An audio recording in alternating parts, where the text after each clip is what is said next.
warahmatullahi wabarakatuh. Perkenalkan, nama saya Sukmawati, mahasiswa dari Stikes Mandala Waluya Kendari, kelas D3NR dengan NIM P 2019-02-2027. Kali ini saya akan melakukan tutorial terapi join mobilitas sendi. Di mana terapi mobilitas sendi ini adalah suatu teknik yang digunakan untuk menangani disfungsi sendi seperti kekakuan, hipomobilitas sendi, reversibel, dan nyeri. Definisi lain dari mobilitas sendi ini adalah teknik penanganan pasif yang dapat dilakukan pada sendi perifer, pada bahu, lutut, pergelangan kaki, dan lain-lain, atau pada tulang belakang.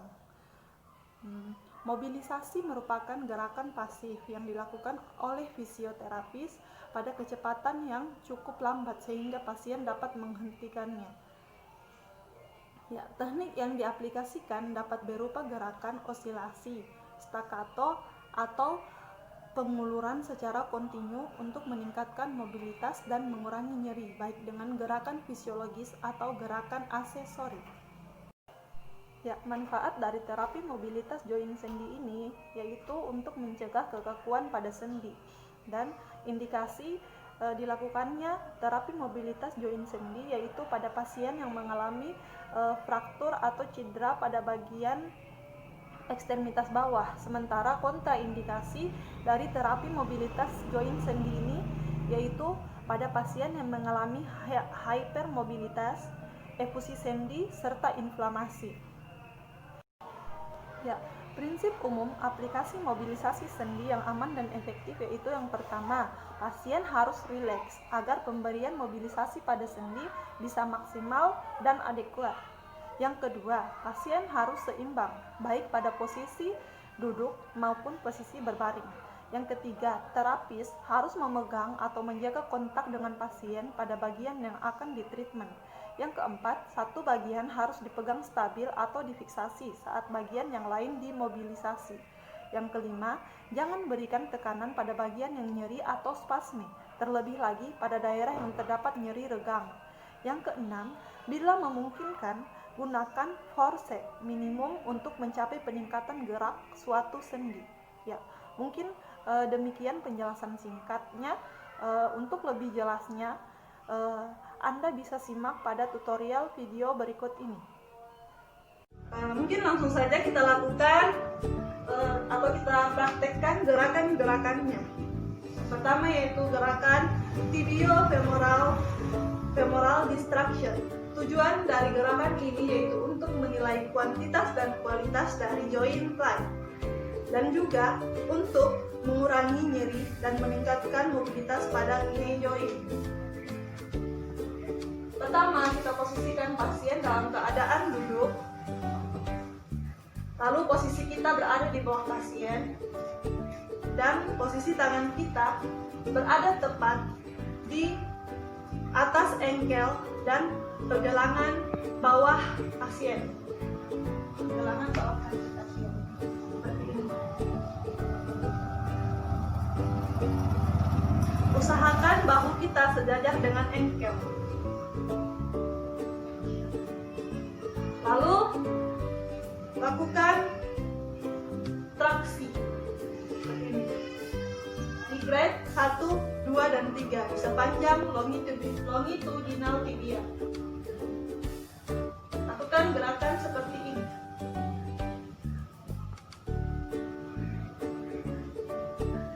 Seperti itu. Gerakan selanjutnya, gerakan kedua yaitu tibio-femoral anterior glide. Tujuan dari gerakan ini untuk menilai kualitas dan kuantitas dari anterior bagian proksima, dari anterior glide yang kita mulai dari tibia bagian proksimal. Posisikan pasien dalam keadaan berbaring terlentang, kaki yang ingin dimobilisasi difleksikan sekitar 45 derajat seperti ini. Lalu posisi tangan kita menggenggam bagian tungkai bawah proksimal dari tibia. Setelah itu, cara pengaplikasiannya atau cara mengaplikasikannya kita lakukan glide atau pengangkatan ke anterior dari glide 2 sampai 3 untuk meningkatkan glide pasien. Caranya seperti ini ya.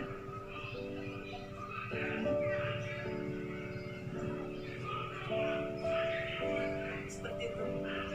Ya, gerakan ketiga yaitu tibiofemoral posterior glide. Tujuan dari gerakan ini yaitu untuk meningkatkan ROM fleksi knee dan juga untuk menilai kuantitas dan kualitas dari posterior glide joint. Posisikan pasien dalam keadaan berbaring terlentang. Kaki pasien kita fleksikan sekitar 45 derajat.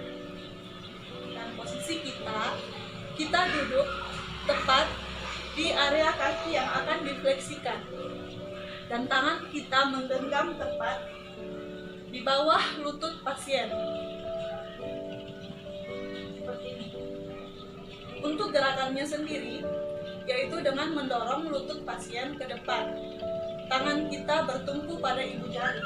Dan usahakan dengan kita menumpu seluruh beban tubuh kita agar mobilisasinya maksimal. Lakukan gerakan seperti ini.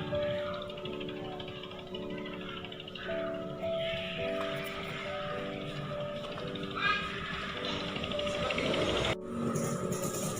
Ya, gerakan keempat yaitu tibiofemoral lateral glide. Tujuannya di sini untuk meningkatkan kompleksi, ekstensi, rotasi, dan juga untuk menilai kualitas dan kuantitas dari lateral glide joint ini. Posisikan pasien dalam keadaan berbaring, lalu tangan kita letakkan di bagian lateral. Seperti ini.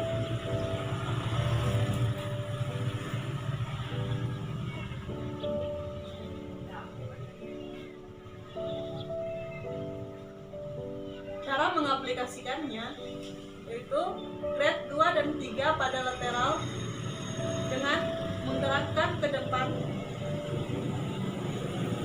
Arahkan semua kekuatan atau tumpuan tubuh kita untuk menggerakkannya ke depan. Seperti ini.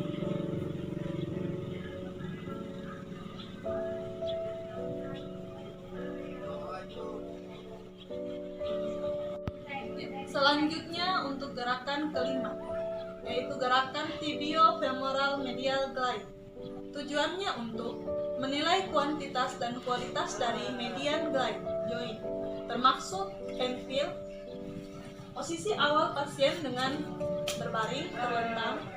Kemudian prosedur pelaksanaannya yaitu pertama kaki pasien kita letakkan di pinggul kita.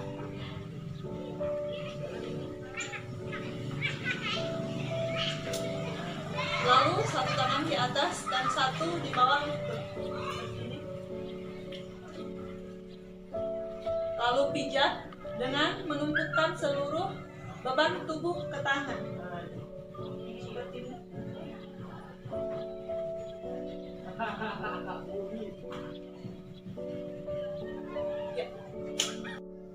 Ya, gerakan keenam yaitu gerakan patellofemoral superior inferior glide. Tujuannya di sini untuk meningkatkan ROM fleksi dengan meningkatkan patella distal glide. Posisikan pasien dalam keadaan berbaring terlentang. Lalu cara pengaplikasiannya dengan cara gerakan glide 2 sampai 3 ke interior pada patella Posisi kita berada di samping pasien dan posisi tangan seperti ini.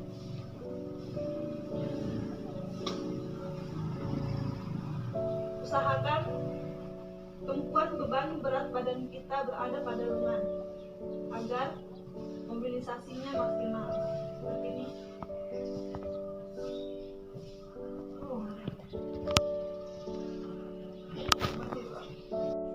Lakukan juga perlakuan sebaliknya ke posterior lateral. Seperti ini.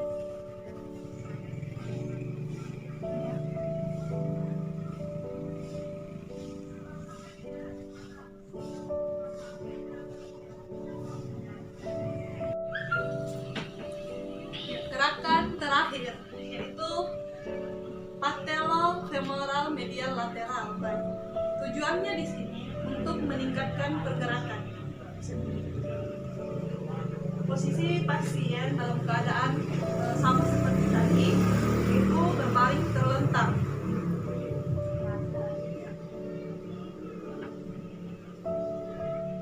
Saya sebutkan kembali tujuannya, yaitu untuk meningkatkan pergerakan sendi dengan meningkatkan media drive pada patella. Untuk cara pengaplikasiannya, cukup letakkan kedua tangan di atas dan di bawah patella seperti ini. Lalu gerakkan patella ke samping kiri dan kanan.